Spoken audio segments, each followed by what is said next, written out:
안녕하세요. 경제 블로거 포키입니다. 여러분은 최근 뉴스에서 굴지의 글로벌 기업들이 수십조 원을 들여 다른 기업을 인수했다는 소식을 들으며 도대체 왜 저렇게 큰 돈을 쓰는 거지? 라고 의문을 품어본 적 있지 않나요? 저도 처음에는 그렇게 생각했습니다. 하지만 역사 속 대표적인 M&A 사례를 보면 대기업 탄생과 성공 혹은 뼈아픈 실패의 현장에는 항상 인수합병 M&A라는 공통분모가 존재했습니다. 오늘은 우리에게 익숙한 기업들이 어떻게 인수합병을 통해 성장했는지, 또 반대로 어떤 기업들이 이 전략을 잘못 선택해서 실패했는지 구체적인 사례를 통해 이야기해볼게요. 1. M&A란 무엇인가? M&A 머저 언드 애거지션은 기업이 다른 회사를 인수하거나 두 회사가 합병하는 방식을 통해 성장을 이루는 전략입니다. 이를 통해 기업은 시장 지배력을 높이고 새로운 기술이나 제품을 확보하며 비용 효율성을 향상시키는 시너지 효과를 기대할 수 있습니다.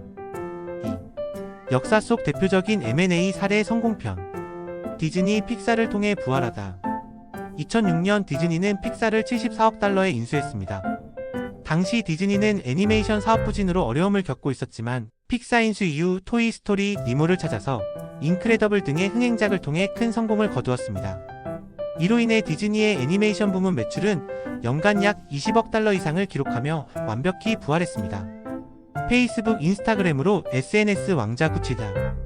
2012년 페이스북은 인스타그램을 10억 달러에 인수했습니다. 당시 인스타그램의 이용자 수는 3천만 명 수준이었지만 현재는 월간 이용자 수가 10억 명을 돌파하며 페이스북의 가장 중요한 수익원이 되었습니다.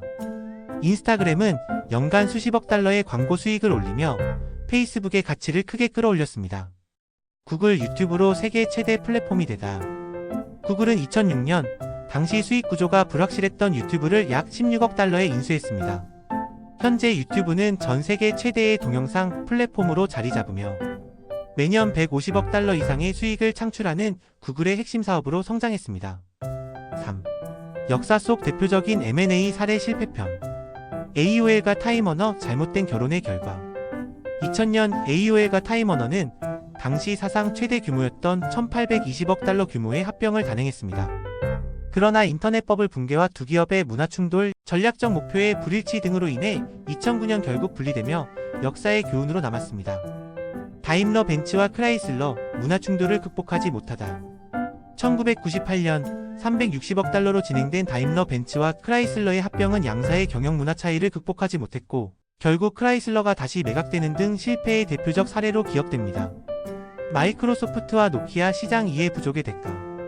2013년 마이크로소프트는 노키아의 휴대전화 사업을 72억 달러에 인수했으나 시장 변화에 제대로 대응하지 못하고 2015년 사업 철수라는 결과로 이어졌습니다. 4. 최근 주요 M&A 동향. 구글과 위즈, 보안 시장의 새로운 강자 탄생. 구글은 보안 기업 위즈를 320억 달러에 인수하여 클라우드 보안 시장에서의 입지를 크게 넓힐 것으로 기대됩니다. 소프트뱅크, 암페어 컴퓨팅으로 반도체 시장 도전장. 소프트뱅크는 암페어 컴퓨팅을 65억 달러에 인수하여 반도체 시장에 본격적으로 도전하며 새로운 성장 동력을 확보하려 하고 있습니다. 한국 기업의 대표적인 M&A 사례. 1998년 당시 경영난에 빠졌던 기아자동차를 현대차가 인수하면서 국내 자동차 산업의 지형을 완전히 바꿔놓았습니다. 현대차는 기아차를 성공적으로 정상화시키며 글로벌 자동차 시장에서 경쟁력을 확보했고 현재 현대기아차는 글로벌 시장 점유율 3위를 기록하는 세계적인 자동차 기업으로 성장했습니다. 두 번째는 두산그룹의 M&A 전략입니다. 두산그룹은 2005년 미국의 중장비 제조업체 팝켓을 인수하며 글로벌 건설장비 시장에 진출했습니다. 인수 초기에는 어려움을 겪었지만 적극적인 구조조정과 글로벌 시장 확장 전략을 통해 두산바켓은 현재 연매출 수십억 달러를 기록하며 두산의 주력 계열사로 자리 잡았습니다. 세 번째는 롯데그룹의 해외 M&A 사례입니다. 롯데그룹은 적극적인 해외 인수합병을 통해 글로벌 유통시장에서의 입지를 넓혔습니다.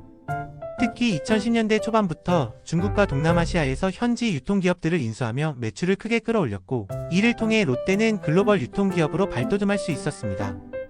6. 결론. M&A는 기업 성장에 강력한 도구이지만 항상 성공을 보장하지는 않습니다. 따라서 기업들은 철저한 준비와 전략을 가지고 신중하게 접근해야 합니다.